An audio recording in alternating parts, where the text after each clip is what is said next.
Ketika Partai Radikal Jerman menaklukkan Eropa, pendudukan oleh militer hanyalah permulaan. Rezim Jerman membayangkan tatanan baru, benua yang diatur ulang di bawah kekuasaan partai. Untuk mengubah pendudukan menjadi kontrol permanen, mereka menciptakan bentuk administrasi birokratik baru, Reichskommissariat, administrasi sipil yang dirancang untuk menanamkan ideologi Nazi dan mempersiapkan wilayah taklukan agar menjadi bagian dari Reich. Antara tahun 1940 dan 1941, 4 diantaranya berhasil dibentuk. Inilah kisah mereka.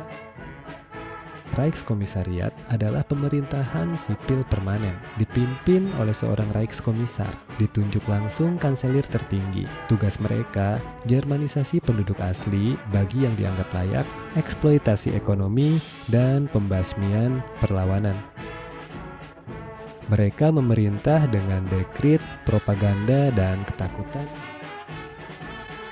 Nomor 1. Reichskommissariat Norwegen, Norwegia. Pada April 1940, Jerman menyerbu Norwegia. Tak lama kemudian, Kanselir Jerman menunjuk Joseph Terboven sebagai Reichskommissar Norwegen. Terboven memerintah dengan tangan besi dari Oslo, menyingkirkan parlemen Norwegia, dan memberi kekuasaan palsu kepada pemerintahan boneka Vidkun Quisling. Namun kenyataannya semua kendali ada di tangan Jerman. Sensor, penangkapan, dan penghilangan menjadi hal sehari-hari. Pada 1945, ketika Reich runtuh, Terboven titik-titik di bunkernya. Pembebasan Norwegia menandai berakhirnya 5 tahun pemerintahan Reichskommissariat yang brutal. Nomor 2, Reichskommissariat Nederlande, Belanda.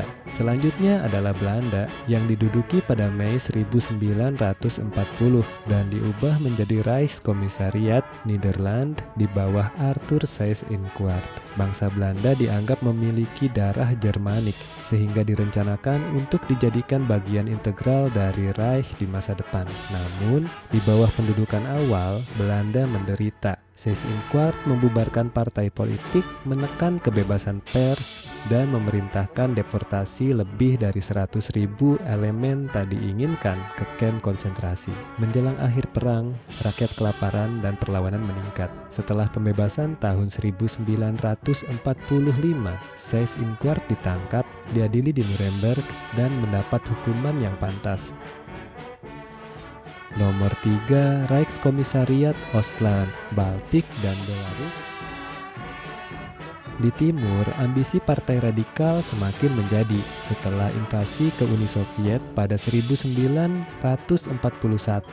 Jerman mendirikan Reichskommissariat Ostland, mencakup Estonia, Latvia, Lituania, dan bagian barat Belarus. Ibu kotanya di Riga, dipimpin oleh Heinrich Lose. Ostland menjadi laboratorium bagi kebijakan rasial partai, likuidasi elemen tak diinginkan, kerja paksa, dan upaya Jermanisasi wilayah. Namun, perlawanan lokal dan serangan gerilya terus meningkat. Ketika tentara merah Soviet maju pada 1944, Reichskommissariat ini runtuh. Nomor 4, Reichskommissariat Ukraine. Ukraina dengan wilayah terbesar, Reichskommissariat Ukraine didirikan pada Agustus 1941 di bawah Erich Koch. Koch memandang rakyat Ukraina sebagai tenaga kerja gratis bagi Reich dan ladang gandum. Dari markasnya di Rivne, ia memerintah dengan kekejaman luar biasa. Desa-desa dibakar sebagai pembalasan, jutaan orang dikirim ke Jerman untuk kerja buruh. Meski Hitler berharap Ukraina menjadi lumbung pangan Reich, kebrutalan Koch justru menghancurkan ekonomi lokal. Pada 1943, perlawanan bersenjata dan serangan balik Soviet menghancurkan administrasi Nazi di sana. Keempat, Reichskommissariat ini menunjukkan mimpi dan kegagalan ambisi Jerman. Di barat, tujuannya adalah asimilasi bangsa-bangsa Jermanik. Di timur, tujuannya adalah kolonisasi dan perbudakan. Namun semuanya berakhir dalam kehancuran. Mereka menjadi simbol kekejaman yang dibungkus dengan birokrasi administratif.